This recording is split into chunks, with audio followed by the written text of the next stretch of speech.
इस कहानी के शुरू होने से पहले एक बात याद रखना, हर बंद दरवाजा सिर्फ लकड़ी का नहीं होता। कुछ दरवाजों के पीछे यादें सांस लेती हैं। उत्तर प्रदेश के एक छोटे से गांव शिलमपुर एक ऐसा घर था जिसका पीछे वाला कमरा कभी किसी ने साफ नहीं किया। लोग कहते थे शिलमपुर गांव के लोग शाम ढलने के बाद अपने दरवाजे बैंड कर लेते थे। इसलिए नहीं क्योंकि जंगल पास था, बल्कि इसलिए क्योंकि गांव के बीच खड़ा एक पुराना घर रात के बाद सांस लेने लगता था। उस घर का पीछे वाला कमरा कभी किसी ने खोला नहीं।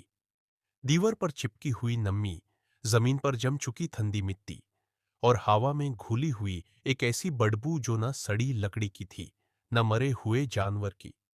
गांव के बुजुर्ग कहते थे कि वो कमरा सिर्फ बैंड नहीं है, कायड है।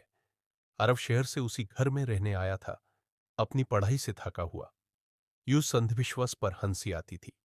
उसे लगा था गांव के लोग कहानियों से अपनी बोरिस जिंदगी को इंटरेस्टिंग बनाते हैं। पर घर में कदम रखते ही यूस महसूस हुआ कि कुछ चीजें देखने के लिए नहीं होती, सिर्फ महसूस की जाती है। रात के पहले ही दिन घर के अंदर हवा अचानक भारी हो गई, जैसे किसी ने सालों से बंद कमरे का दरवाजा थोड़ा सा खोल दिया हो। दीवारों से ठंडक टपक रही थी और हर सांस के साथ सीने में बोझ बढ़ता जा रहा था।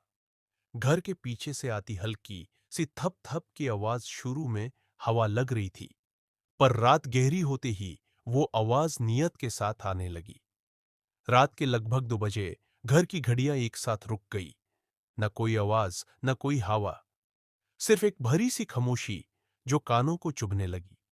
उसी खामोशी के बीच पीछे वाले कमरे की दीवार से खुराचने की आवाज आई, जैसे कोई बाहर निकलने की कोशिश कर रहा हो। वो आवाज धीमी थी, पर उसमें जल्दी थी। उस घर के शीशे बिना हवा के हिलने लगे। आने पर जम गया भव धीरे धीरे एक आकृति में बदलने लगा।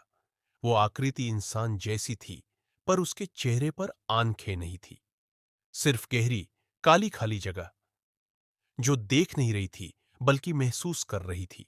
घर की दादी ने उस रात पहली बार अपनी पूजा अधूरी छोड़ दी। उनके हाथ कांप रहे थे। उन्होंने जानता था कि पीछे वाला कमरा सिर्फ एक कमरा नहीं, बल्कि एक गलती है जो सालों पहले हुई थी। एक ऐसी गलती जिसे बैंड कर दिया गया, पर खत्म नहीं किया गया। जैसे ही रात का तीसरा पहर शुरू हुआ, कमरे के